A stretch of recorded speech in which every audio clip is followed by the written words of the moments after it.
Was sind Fehlvorstellungen und wie entstehen sie? Ja, Fehlvorstellungen, damit bezeichnen wir Ideen, Vorstellungen, die Studierende haben, davon, wie gewisse Dinge in der Welt, in der Technik, in der Natur funktionieren, aber Vorstellungen, die nicht mit der wissenschaftlichen Sichtweise übereinstimmen. Und solche Vorstellungen gewinnt man ganz natürlich als Mensch. Also ich kenne mich zwar in der Technik aus, aber Biologie ist nicht mein Thema. Da habe ich vermutlich Vorstellungen, die nicht der wissenschaftlichen Sichtweise entsprechen, ebenso vielleicht in sozialen Geisteswissenschaften. Und so ist es gerade im MINT-Bereich, dass viele Studierende mit Ideen, mit plausiblen Ideen zu uns kommen, darüber, wie gewisse Dinge in der Technik sich verhalten, welche Bedeutung manche Begriffe wie Kraft und Strom und so weiter haben, die aber nicht eben dem wissenschaftlichen Bild entspricht. Die entstehen auf ganz natürliche Weise. Manchmal können sie sogar durch Lehre erzeugt werden, dass also einfach Dinge im Unterricht, in der Lehre falsch verstanden werden, falsch abgespeichert, könnte man vielleicht sagen, werden und dann an späterer Stelle wieder Schwierigkeiten bereiten. Worin liegt das Problem, wenn Fehlvorstellungen unentdeckt bleiben? Ja, solche Fehlvorstellungen sind häufig relativ hartnäckig. Das heißt, allein durch bloßes Zuhören, dass mir jemand sagt, nein, es ist nicht so, sondern es ist anders, werden viele Studierenden diese Vorstellungen nicht wirklich ändern.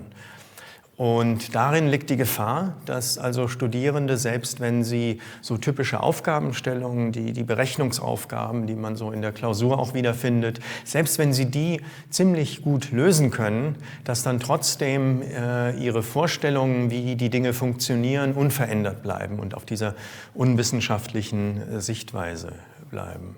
Es gibt dazu eine ganz nette Anekdote, die Eric Mazur erzählt, wo ihn ein Student während eines Tests anspricht: Dr. Mazur, do you want us to answer like you taught us or how we really think about it? Und ich glaube, das zeigt eben, dass oft nach der Lehre, nach dem Unterricht in gewisser Weise sowohl die nicht-wissenschaftliche Sichtweise als auch die wissenschaftliche Sichtweise getrennt abgespeichert werden. Aber das eine wird benutzt, um typische algorithmische Aufgaben zu lösen. Und das andere ist sozusagen das Denken, wie ich die Welt weiterhin betrachte und interpretiere. Wie kann ich Fehlvorstellungen der Studierenden identifizieren? Das Entscheidende ist, dass die Studierenden diese Vorstellungen äußern müssen. Und ich als Lehrperson muss ihnen zuhören. Das kann im wörtlichen Sinne sein, dass ich zum Beispiel bei Gruppenarbeiten durch den Raum gehe und bei dem einen, bei dem anderen Raum einfach mal ein paar Minuten zuhöre. Das kann sein, wenn ich die Methode Peer Instruction einsetze und die Studierenden dann in Zweiergruppen, in Paaren miteinander eine Multiple-Choice-Frage diskutieren und die Begründung dafür diskutieren. Es kann aber auch in schriftlicher Form sein, dass Studierende in der Lehrveranstaltung oder in der Selbstlernzeit über Online-Instrumente aufgefordert werden, ihre Ideen zu einem bestimmten Thema zu äußern, Antworten auf bestimmte Fragen zu begründen. Und wenn ich als Lehrperson diese Antworten lese oder eben den Studierenden zuhöre, kann ich einen Einblick gewinnen, wie denken Studierende wirklich über gewisse Zusammenhänge, über physikalische Gesetzmäßigkeiten und so weiter. Können Studierende auch selbstständig Fehlvorstellungen entdecken und korrigieren? Oder braucht es immer mich als Lehrperson dazu?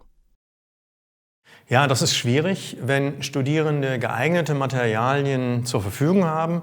Und da denke ich jetzt vor allem an die Tutorial-Arbeitsblätter, die wir nochmal getrennt besprechen werden.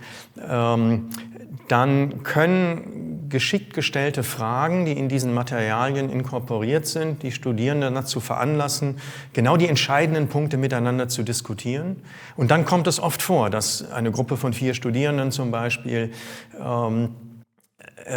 selbst herausfindet, oh, was wir da überlegt hatten, das kann nicht so stimmen. Das ist inkonsistent mit einer anderen Sichtweise oder einem Ergebnis, was ich schon kenne, einem Experiment, was ich beobachtet habe. Das kann also so selbstkorrigierend wirken. Aber selbst in solchen Fällen ist es sehr ratsam, dass eine Lehrperson anwesend ist, gelegentlich zuhört, gelegentlich auch mal nachsteuern kann, wenn vielleicht eine Gruppe von Studierenden sich festfährt bei irgendeinem unrichtigen Gedanken und ja, den Ausweg sozusagen nicht finden kann. Da ist also Intervention durch den Menschen nötig. Inwieweit das vielleicht auch irgendwann mal automatisiert werden kann, da ist natürlich KI jetzt die große Frage. Das mag durchaus sein, aber im Moment sind wir da, glaube ich, noch relativ weit von entfernt. Wie kann Frustration bei der Arbeit an Fehlvorstellungen vorgebeugt werden? Ich denke, da gilt das, was allgemein für die Lehre gilt. Es ist natürlich immer förderlich, wenn wir eine Atmosphäre haben, wo Gedanken frei geäußert werden, wo auch falsche Gedanken wertgeschätzt werden. Denn meistens sind diese Fehlvorstellungen eben sehr plausibel. Und es ist deshalb wertvoll für alle Studierenden, sich zu überlegen, wie kann man denn zu dieser falschen Antwort kommen? Welche Gedanken stehen dahinter und was ist an denen eigentlich falsch? Denn vieles, was wir im Alltag erleben, deutet erstmal darauf hin, dass diese Fehlvorstellungen zutreffend sind, dass die richtig sind. Und erst eine detailliertere Betrachtung, kritische wissenschaftliche Auseinandersetzung mit dem Thema fördert häufig zutage, naja, so einfach funktioniert es nicht. Man muss nur daran denken, dass die moderne Naturwissenschaft Jahrhunderte gebraucht hat, um so weit zu kommen, wie sie jetzt ist. Und von einzelnen Studierenden zu erwarten, dass sie diesen gedanklichen Prozess von 500 Jahre Physikgeschichte innerhalb von 90 Minuten einer Vorlesung absolvieren können, das ist natürlich sehr viel verlangt.